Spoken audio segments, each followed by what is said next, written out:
Welcome to this webinar about the Unicef Learning Bridges programme in Jordan.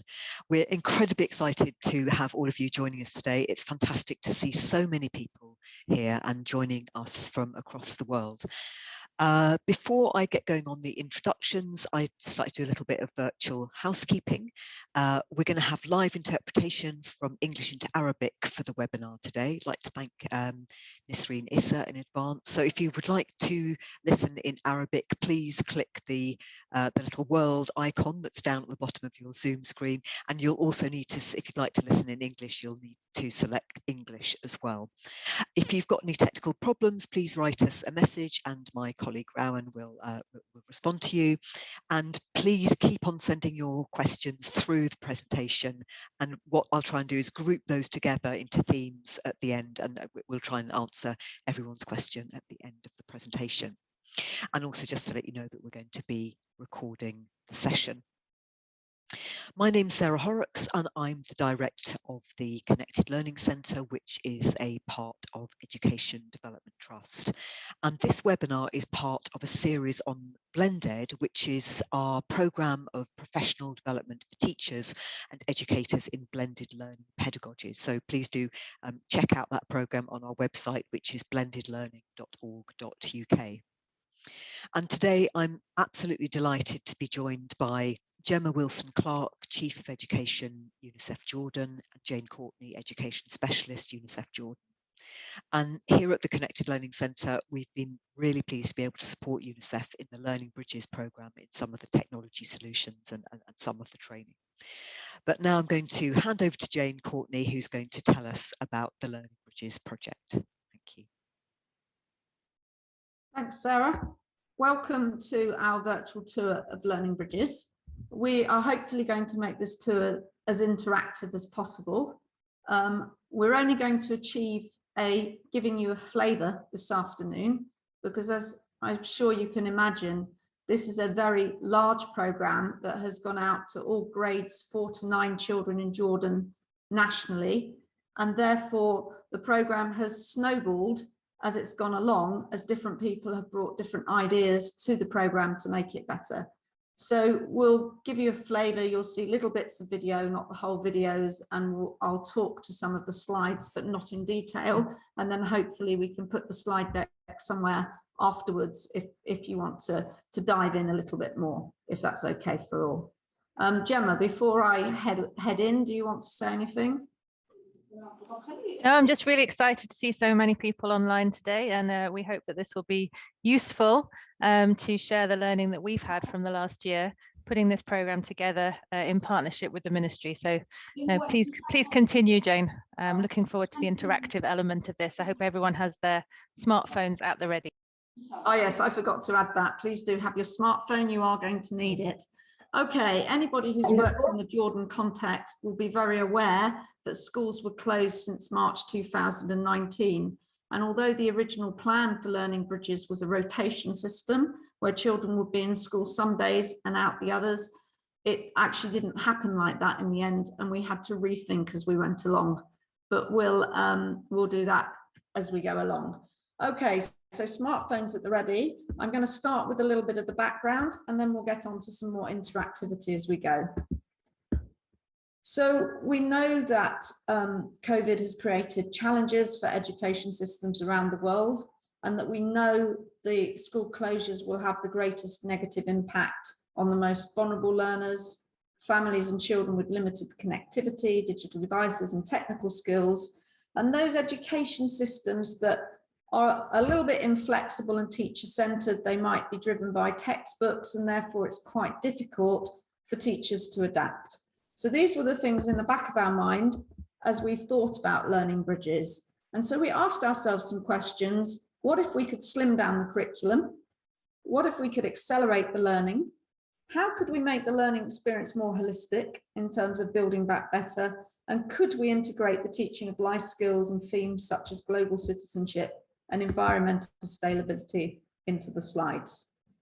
Okay, so this slide basically just looks at the different stakeholders who were involved, the idea that we would work closely with educational leaders in the Ministry of Education.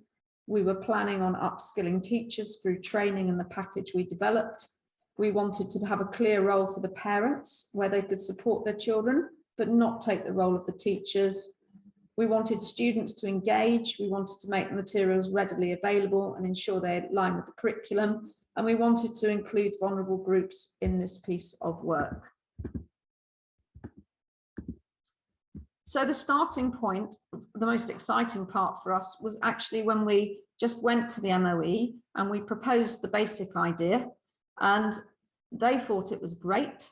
They went to the donor coordination unit and we got an allocation from the accelerated access budget. Gemma, do you want to explain?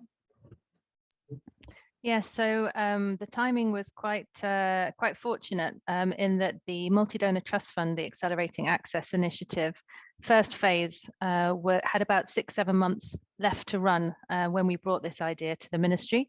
And so the ministry was able to reallocate the remaining funds of around 1 million to a number of COVID-related priorities, including the Learning Bridges programme. And this gave the ministry the flexibility to hire, as Jane will explain, project writers and really engage and deliver the programme through the ministry rather than through external support. So this was a great way that those funds were leveraged towards a programme that was nationally owned and implemented. Thanks, Gemma. So we worked with curriculum and support from others, and we came up with a brand. And our brand has been very much the Learning Bridges logo with the QR code that you see there. And we had a strap line of textbooks and technologies, school and home, and knowledge to applied learning. And that theme remains throughout. So we designed it for grades 4 to 9 in particular, because grades KG 2 to 3 were well served through RAMP, and grades 10 to 12 were served by the ministry. We wanted to focus on the core curricula in Arabic, English, maths and science. The weekly activities were always aligned directly to that week's taught content for each grade. They were all cross-curricular. The objectives were clearly laid out for all the activity sheets for teachers, students and families, an entirely remote delivery when schools closed. We just have a few words from our... We all want schools to be open and students to be in the classrooms and learning face-to-face with their teachers. But in this time of uncertainty and pandemic prevalence, health and safety of our students and teachers are top priority. We are fortunate that through Darsak 2, students are learning from home and continue to have access to their lessons, either online or through the television, as well as direct communications with their teachers. So throughout the process, Lama, who's the executive director of the donor coordination unit, was very supportive in Learning Bridges. I'm going to play you a quick video. I hope everyone can see and hear. That gives you some background. Excuse the voiceovers, these were all made for television in Arabic, and I'm afraid it's a bit more of my voice. In these times, students spend less time at school. To help them compensate the lost learning, the Learning Bridges programme has been developed. It's in an innovative style that supports the learning process of students in grades 4 to 9 for the 4 subjects of Arabic language, English language, science and mathematics. Printed copies have been distributed to schools with a QR code. There is a QR code on each of the printed materials. Students can scan the code with their phones to get additional resources that are online to support their learning.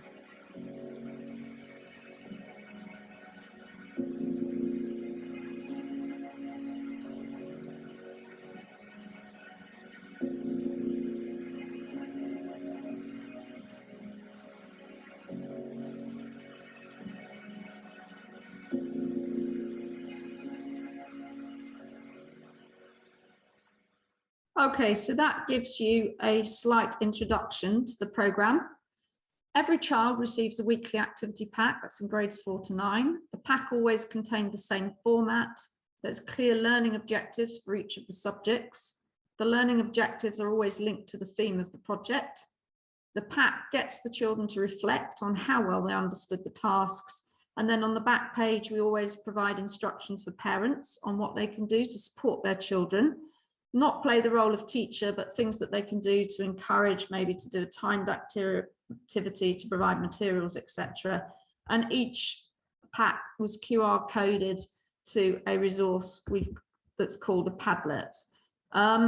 This is very small, you'll get to see more in a minute, but this is an example of one of the designed packs that a child would have received.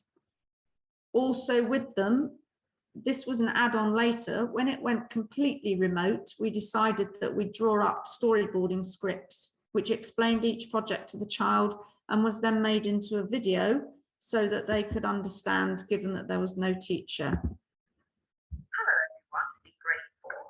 This week's activities are about inventions and what it means to be an inventor. Can you think of some modern inventions that have changed people's lives? Have a look at the pictures to help you. You will carry out tasks in English, mathematics, science. Hello everyone. Okay, so you get the idea. So let's now have a chance for you to see for yourselves.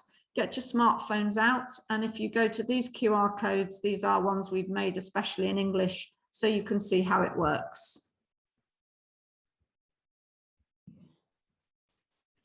All right, moving on, giving you an opportunity to see what they're like.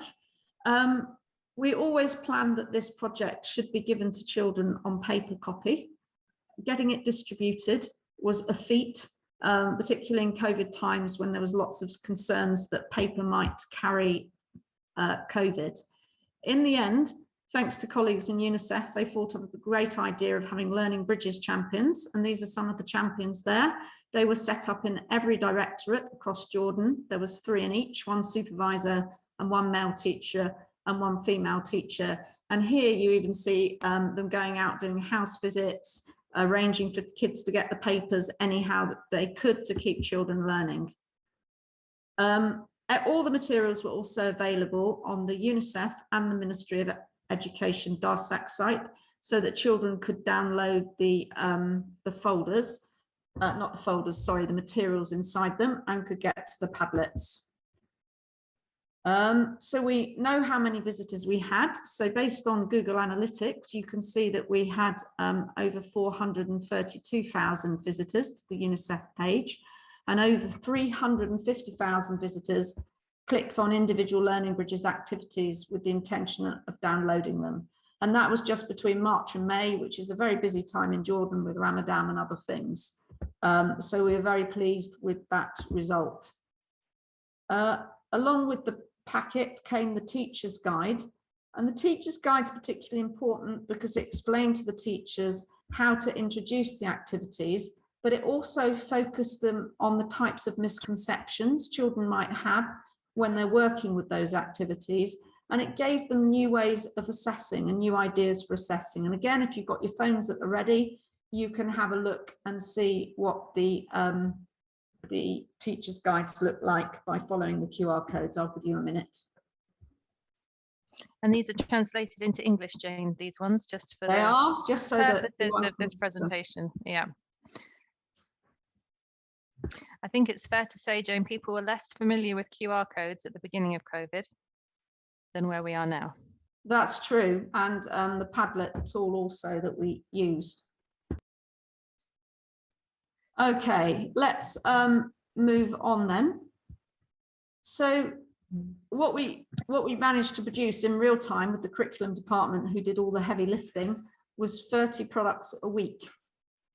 So there was 1 teacher pack and 1 activity pack for each grade, plus the Padlets, which you're going to see for each grade, and plus the video. So that became 360 products in the semester and 720 products by the end of the year. And here we've just got titles of all those projects that were given to each of those grades. We've began over time. We're dividing this into all children learning. So we've got a group of students here. There were a lot of Learning Bridges exhibitions that sprang up over time, and this was just a short video that was made in one of them, just to give you some insight into what kids were doing. Today my vlog will be different because today it will be in my favorite place, of course in my school, Safa Secondary School for Girls. You may be astonished because Schools are already closed and we're following distance online learning, but the students of 8th grade decided to meet each other at school to practice some activities. I think they call it Learning Bridges program. So let's go to know more about this program. Let's go! Hello, Rasha. Hi. What are you doing? As you see, I'm sharing an English paragraph I wrote yesterday with my colleagues about genetics. So, it's English class. No, it's not. It's one of the Learning Bridge activities. Can you tell us? Okay, so we'll move on. Here's another little example of a grade 4 child. السلام عليكم، أنا رفيف خالد الحماد من الصف الرابع. حبيت اليوم أسوي لكم تجربة تدل على أن الضوء يسير. And you can see from this picture that she's looking at how light travels in a straight line doing one of the Learning Bridges activities. And you'll see later we found a lot of videos like this that had been put up onto websites by teachers showing what schools had achieved.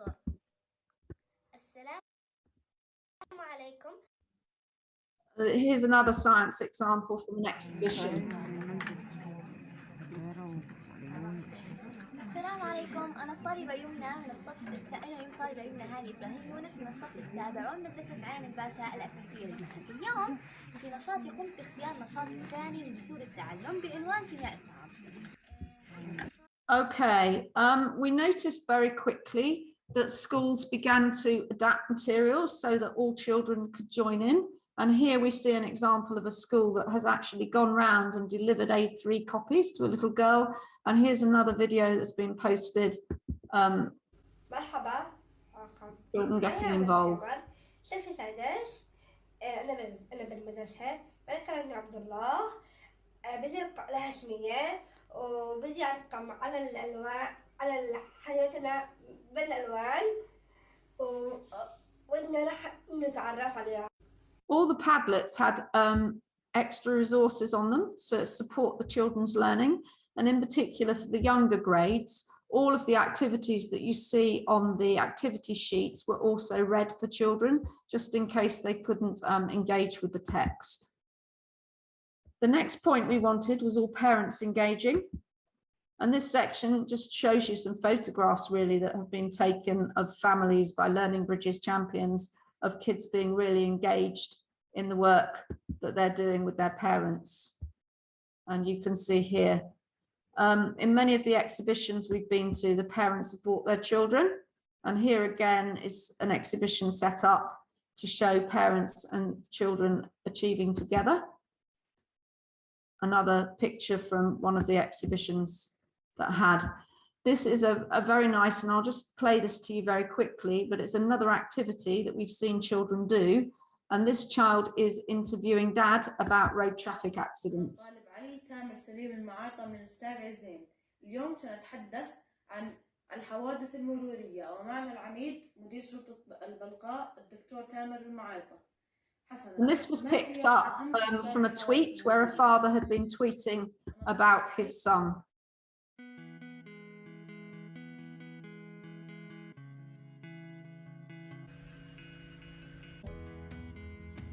First, the teacher guided us to do an activity regarding the global issue we are facing, which is corona. So I decided to do something new, different from what I'm used to. Frankly, my daughter found the activities very helpful and related to the school subjects. These activities aimed at polishing students' personalities and training them to think and link knowledge with real life. These activities also develop their skills, abilities and talents. The activities are very helpful as at the end of each lesson they give a summary of the concept that was taught. The idea of the programme is like a line linking between the students and the teacher. The word bridges in the programme's name indicates that students walk on a bridge to arrive to knowledge and information. Parents always hope that their kids will reach the highest ranks, so I hope that everyone pays attention to these activities as they link the subjects together, which expands the child's horizons and drives children to discover new things and to better understand and recall information. Okay, and this was just a quick thing to say that that reached 1.8 million. We also found that teachers were innovating, and this section is all about how teachers innovated with learning bridges. And this here is a teacher presenting to us the work that he led on in a school at a sustainability workshop we had earlier in the year. So this video was posted by a teacher in Madabar, where there were very limited technological devices, and the teacher himself actually collected up some old devices and set his own session so that children could come in and engage with learning bridges.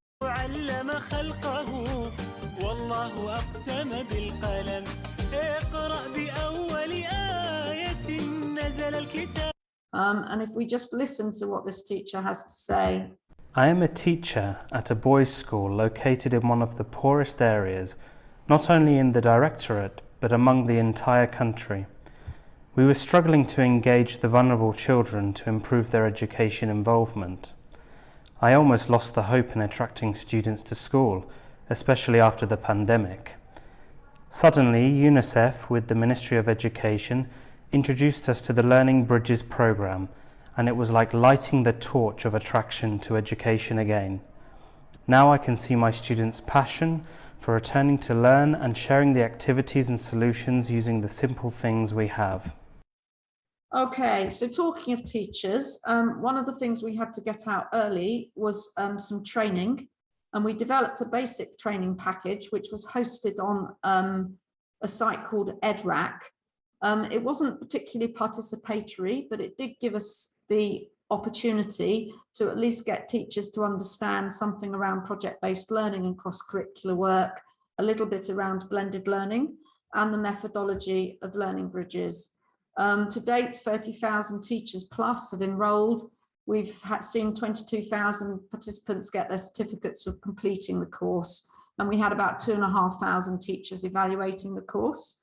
Going forward, we plan to revamp it now, given on what we've learnt, and also the Ministry of Education, with support from USAID, now have a really good teachers portal for professional development to be placed online. What we did find was many schools called their staff together so that they did this training together. And here's some examples as well of the exhibitions that were set up to show children's work that was generated from the Learning Bridges projects. All right, out come your mobiles again. The next idea we had was, how do we share good practice during periods of remote learning? And if you want to choose one of those governorates and you go in now, you should find yourself a Padlet, which has got many, many examples of what schools have uploaded to demonstrate what their children have been doing and share good practice. It might take a while to download some of these. We've found that some of these Padlets have more than 4,000 examples. And one of the original reasons to set them up was to try and share good practice. But we also found that it made it very obvious there was less male engagement than female engagement, which was one of the ideas behind the Learning Bridges Champions.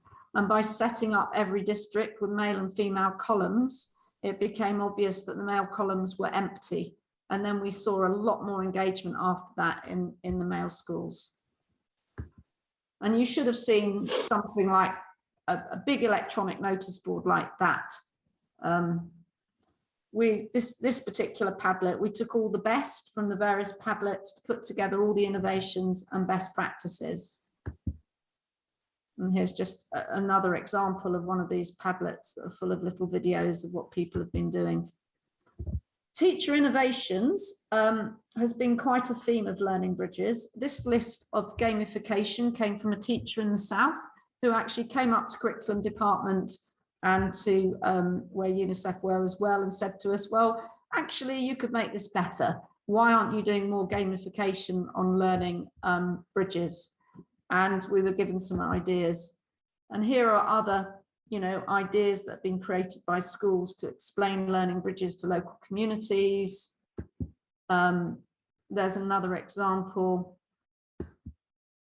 Then we've got something like this made by a teacher, which was a completely interactive resource. This is just a picture of it here. But when you click on the fraction wall, you'll get a free resource around fractions if you click on the counter or the number lines, so on. So these have all been made by teachers and brought to our attention.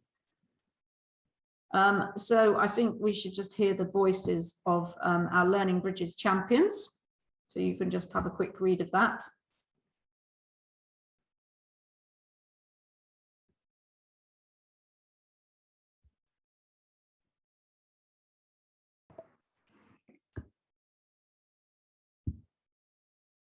And now let's have a quick look at the teacher's video.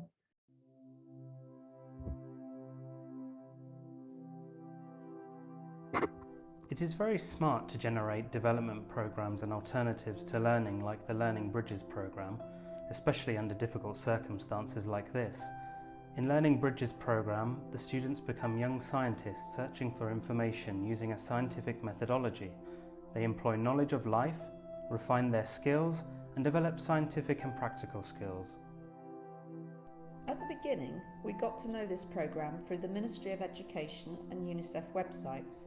In my opinion, what distinguishes the Learning Bridges programme is that it is an innovative programme appropriate with the way students think at this stage and at this time. It is an attractive and purposeful project. Students tried to deliver humanitarian and scientific messages through simple projects.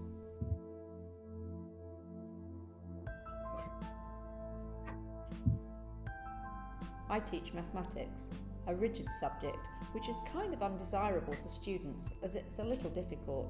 I was surprised by the students' desire and love for cooperation and implementation of some wonderful activities.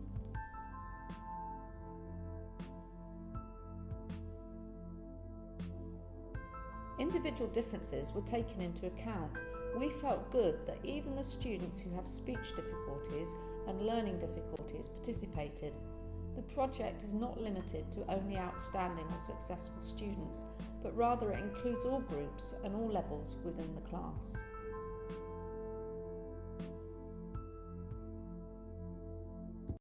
Okay, and again, that reached 1.4 million people. So I'm going to hand over to Gemma now. Thanks, Jane. Just as we got a question from Rob on the data on the impact of the programme, which is what I'm going to share. So the Ministry and UNICEF really wanted to know more about engagement in the programme and the impact of the programme on the education system. And we've got two sources of data for that.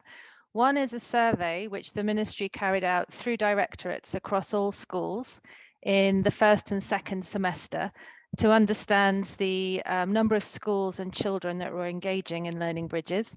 And secondly, a qualitative survey carried out by UNICEF with EDT, our partner in the programme, that spoke to ministry staff, directorate supervisors, teachers, parents and children to find out how they had found the programme and the impact it had had on their practice and their learning. So we found out that children had been supported to continue engaging in learning through Learning Bridges. And by the end of the first year of implementation, there were 500,000 children engaged, which is around 60% of all children in grade 4 to 9. So the aim is 100% in the coming year, but we were very pleased with that for the first year of implementation. And as you can see on the screen, fewer boys than girls were engaged. And this is indicative of the lower participation or engagement of boys' schools in remote education that Jordan has seen over the last year. So we really try to focus on that through the Learning Bridges champions, talking to principals of boys' schools, getting schools engaged in the programme. And we did see an increase in the number of boys engaged by the end of the second semester. So we wanted to keep children learning, but we also wanted to understand the wider impacts on the education system. So if we go to the next slide. Through the impact study, which will soon be published, we found two major areas of impact, which I think are relevant to share here. So the first one was around the cross-curricular approach of Learning Bridges. So the integration of subjects was seen as one of the greatest successes of Learning Bridges. And this was a reflection of the curriculum department and others working within the education system. And it was seen as something which curriculum department had wanted to do previously, and they hoped that this integration could continue beyond learning bridges in other areas of the curriculum. I think another real benefit which came through the impact study was the capacity that was built within the ministry on cross-curricular ways of working. And this was particularly the case, as I mentioned earlier, because the learning resources were designed by the ministry through a team of project writers. So UNICEF and EDT support was one of quality assurance, one of technical support, but the work was done within the ministry, really building the skills there. And in order to develop the programme, it was necessary to slim down the curriculum to the core concepts to be covered each week, which really helped teachers and schools focus on the key concepts to be conveyed in the limited time available during COVID. The second big area that came through in the impact study was that Learning Bridges introduced teachers and students to new ways of teaching and learning. And so this was around the use of problem solving, investigation, research, experimental skills, which were new in many classrooms. Even though this was being done remotely, it was a new way for teachers to work with students in the implementation of the curriculum. And we found in our study that a number of teachers said this had changed the way that they would teach in the future, shifting from thinking of themselves in a traditional way as a teacher to one of being a mentor and a facilitator to teachers' learning.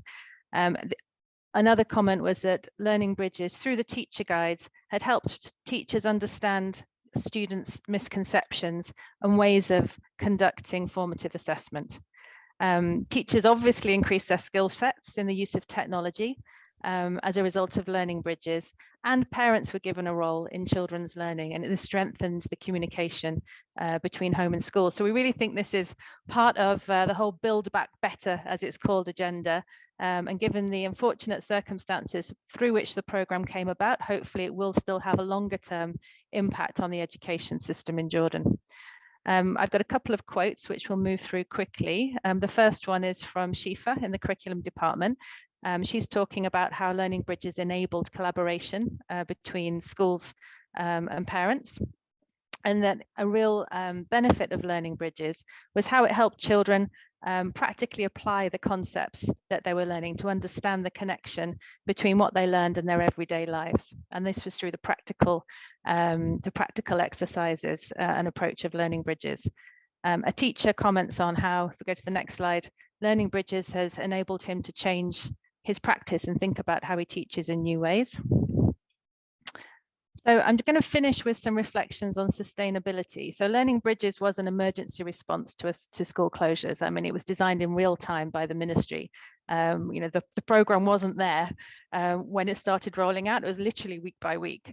But I don't think it's going to end now that schools have opened. Children are still on rotation, so it's still a resource that can be used at home, but it's also been seen by the ministry as a resource for blended learning that schools can use to help children accelerate and recover their learning as they go back into the classroom through the online exercises that help them understand concepts from the previous year that they might have missed. And Learning Bridges now has a budget in the education in emergencies plan of the ministry, and it is intended to be used over the coming years.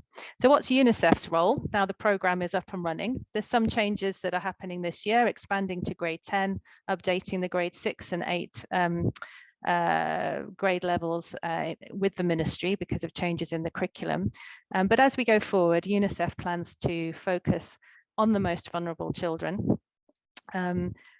And we think there's two ways that we could do that. Firstly, through a community strategy. So we're developing a package of support that can be used by community organisations to provide a space and resources for children to engage in Learning Bridges that might not have that support at home or might not have access to technology or even the practical objects that are needed to help them work through the different exercises. And so we hope that around 20 centres will open through the Ministry of Youth and Ministry of Digital Economy in the coming months. But there's clearly great potential for other community-based organisations to also use this package. We've also seen a lot of teacher innovation, as Jane mentioned, and we'd really like to support that innovation at the school level. So we're thinking about perhaps having an innovation fund, which could help schools find ways to engage the most vulnerable children in learning. So these are a couple of ideas. We're really glad that this package is available to Jordan and is being used by the Ministry of Education, and that it's made a contribution over the past year. So that's it from us, I'm sure, and I hope you have questions or reflections on the programme, and this has been of relevance and of interest to you. So let me turn back to Sarah for the last section of the webinar. Thank you very much, Gemma and Jane, and it's absolutely fascinating and fantastic to have the voices of children, of parents and teachers in your presentation. So we've had a number of questions coming through. So the first question, and maybe Jane or Gemma or a combination of you to answer. So the first question is about how could you say a bit more about how the activities differed from what people sort of typically think of as a traditional worksheet? Maybe that was one for Jane. Yeah, sure. So, I mean, what we were trying to do was get children to actually apply learning. And a lot of the work they're doing in worksheets or from textbooks is repeating knowledge or learning things by rote. And what we wanted them to do was take a concept and then see what it looked like in practice. I mean, the ideas that you've seen from the little videos, like the little girl working on the pH levels and using things in her kitchen to do that, is a good example of applying what you're learning in science about the pH scale to a practical activity at home in the kitchen. And most Learning Bridges activities were like that throughout all the packs to get kids really engaging. Thank you, Jane. And yes, we had some other questions coming through. Gemma, you were just talking about the next stage in terms of kind of community practice. There was a question around kind of how NGOs can implement Learning Bridges or get involved. So either kind of using the model for themselves or getting involved. Yeah, so there is a package there that can be used by community organisations. There's an online training that was prepared for teachers. So if you're running an education programme, then that might be appropriate for your organisation to take. However, I think what we're seeing as a community strategy is more about providing a space for children to engage in the activities rather than being taught. So for that, we're putting together a package that community organisations could use to provide that space and that support for children. So do follow up with Unicef if you're interested to be part of that. I know there's already several local NGOs that we hope will be joining us in this in the next few months. Okay, so questions are coming thick and fast now, so it's kind of trying to group them and select them. Can perhaps Jane say something about why Padlet was chosen as a means of producing and sharing the online materials, and then we have got lots of other amazing questions coming through.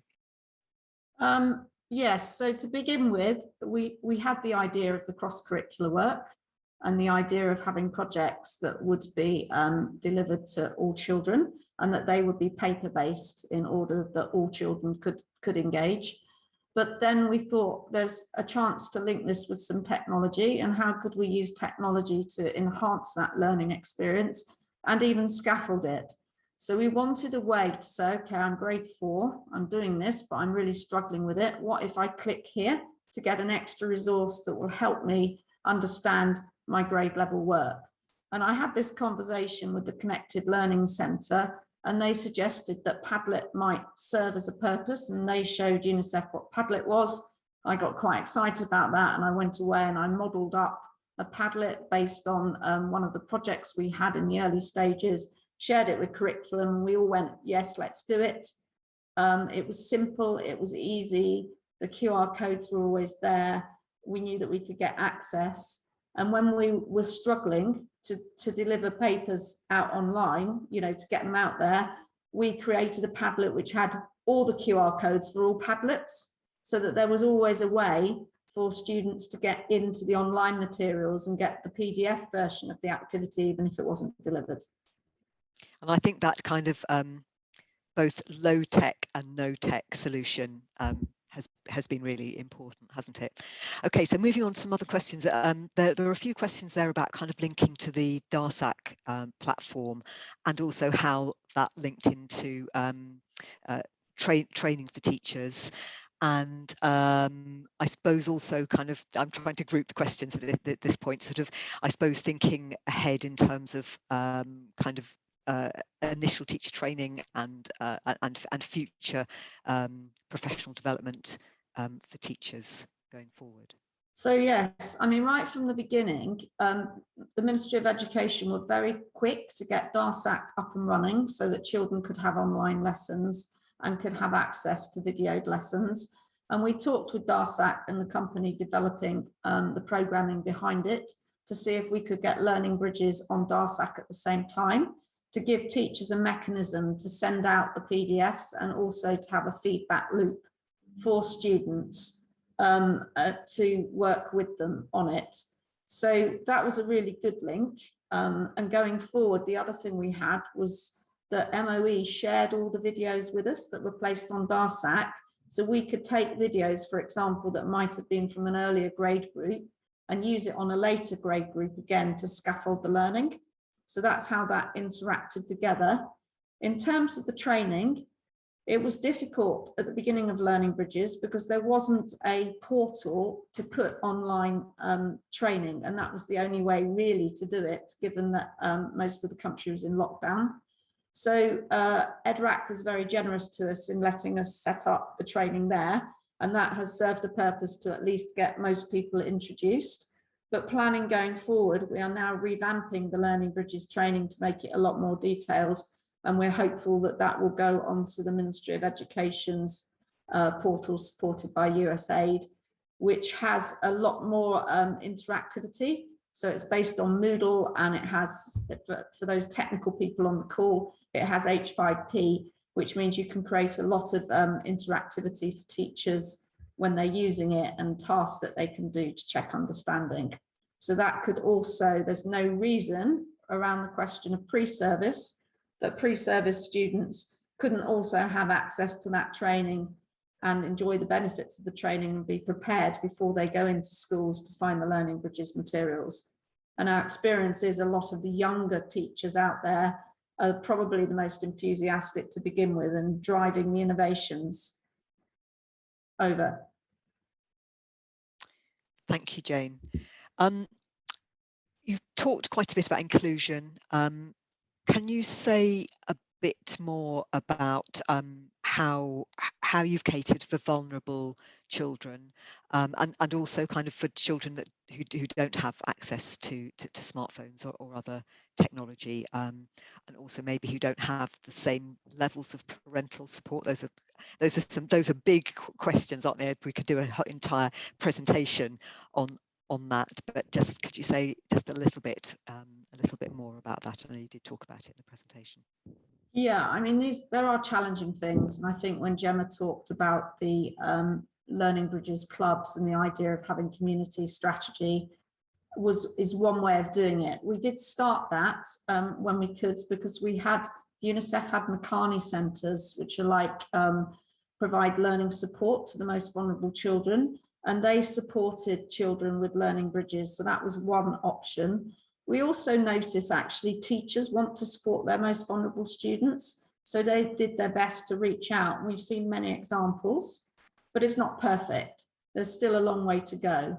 I mean, as much as we have tried to make sure that everything is based on universal design, and we've tried to make sure all children can be included through the audios on the Padlets and things like that. And we've seen examples, a lot of examples in these exhibitions that schools have held of how schools have done the engagement. So this isn't just a job, I guess, for UNICEF, it was a job for the whole community to say, well, hang on, how are we going to get kids engaged and what can we do? And I think in one exhibition, we saw children all awarded with certificates, and the organisers of the exhibition were calling these the children who were the most determined. And I think that's been so impressive, that engagement, as you say, and the kind of adaptations and engagement at every level, it seems to me, from from family level, teacher level, whole school level, and system level. Can I Jane, sorry. maybe just add on the inclusion of vulnerable children? I think we also made a big effort at the beginning of the programme with the ministry to make sure that children in the refugee camps would receive printed activity packs, because we knew they were least likely to be able to access online resources. But beyond that, we then provided monthly data packages to all families that had students enrolled in the refugee camp, so they did have a way to access the products online.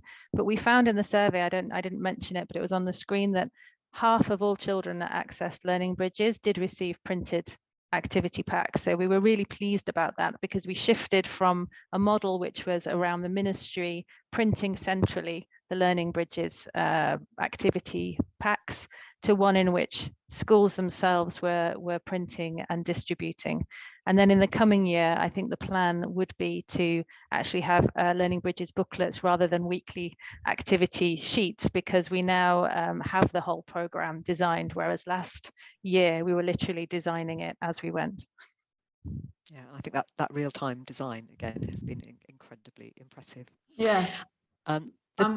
Sorry, I was just going to follow up on that. As we developed the grade 10 projects, I mean, the ministry requested that we included grade 10, and grade 10 is the last year in Jordan before they go into choose an academic stream.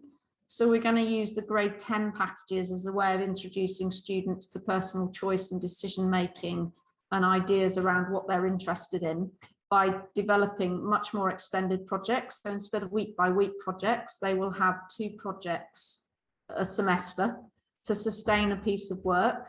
And that will, again, it will be cross-curricular, and it will link in issues around human rights and global citizenship to get kids really thinking, as well as helping them look at employment skills and what they might be thinking about in the future. So this is an exciting bit.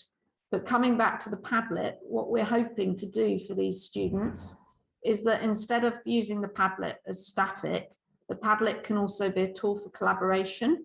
And the idea is that each student will remake the Padlet framework for the project and create their own electronic notice board of their thoughts and reflections as they go through and the tasks they do. And that will also complete the feedback loop between the teacher, who can comment directly then on the Padlets, and the students.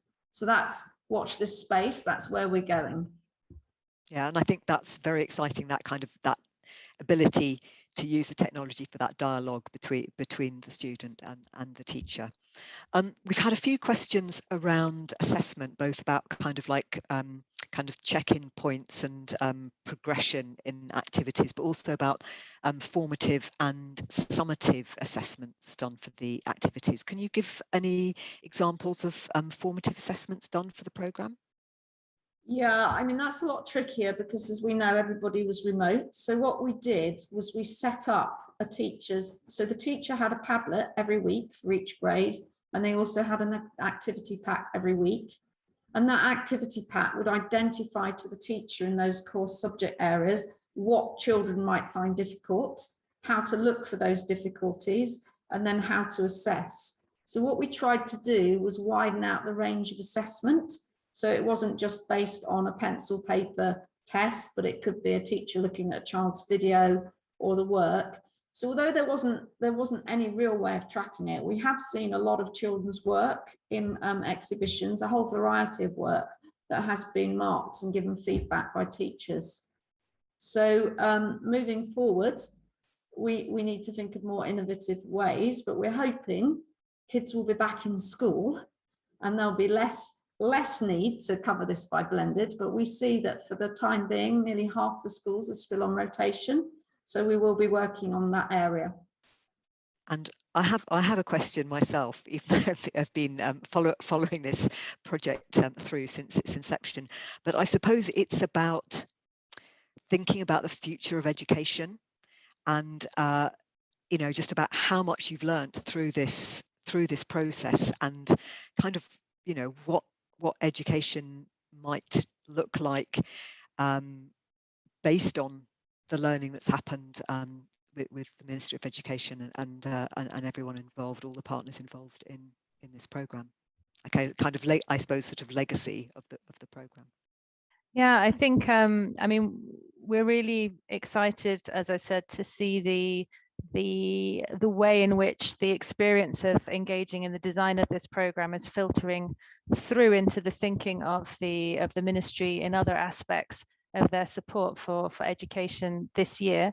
I think this is anecdotal, but we were looking at the content of the catch-up program, a 4-week catch-up program, which was designed by the ministry as children came back to school in late August. And you could really see the quality of the activities that were being designed. And we don't know, obviously, the influence of learning bridges, but we can see the huge efforts that are being made by the ministry. I think the ambition is huge. It's always huge in any ministry in any country, and that's set out. The vision for blended learning is set out not only in the sector plan, but more recently in the education during emergencies plan. And I know the ministry would really like to see blended learning featuring as part of the resource that teachers have, not only in emergencies, but in their everyday teaching practice. And I think beyond that, we're also very excited to see how quickly these ideas can now spread through the use of new technologies, particularly given the online teacher professional development portal that the ministry has set up with the support of USAID. And with the sharing of good practice, which we're seeing between teachers. And I think we really need to celebrate all the work that teachers have done through this really difficult time and shout about not just this good news story, but all the work and support that teachers have been given their students in Jordan. And I think this really shows the evidence of that. And we really want to see that built on and going forward as children come back to school this year. Thank you, Gemma. And I think perhaps that would be a nice point for us to end today. And just want to thank both of you and all of your other colleagues that have been involved in the programme and in preparing for today. Just to say a real thank you for you for sharing your learning with us today. And I think it's going to have a huge impact in terms of what everyone across the globe is doing in terms of rethinking education in a blended way. So thanks to everybody. I don't know if you want to have a kind of closing word, Jane or Gemma, or both of you. No, I just wanted to recognise those that haven't presented today that have done all the hard work, particularly Bassam Salah, who's also working very closely with Jane on this programme, and the whole team within the education section. And we did have a slide in one of our earlier presentations which showed the enormous amount of teamwork that had gone into this across the ministry, EDT, UNICEF and other partners. So even if we can't name everyone in person, just to recognise their efforts, and very happy to hear from any organisation on the line that would like to engage going forwards, and also to hear from the ideas that you have on how we could improve. Thank you. And thanks to all of our attendees this afternoon and for all your great questions and involvement. Fantastic to see so many people with us. Thank you, everybody. Goodbye. Thank you. Thank you.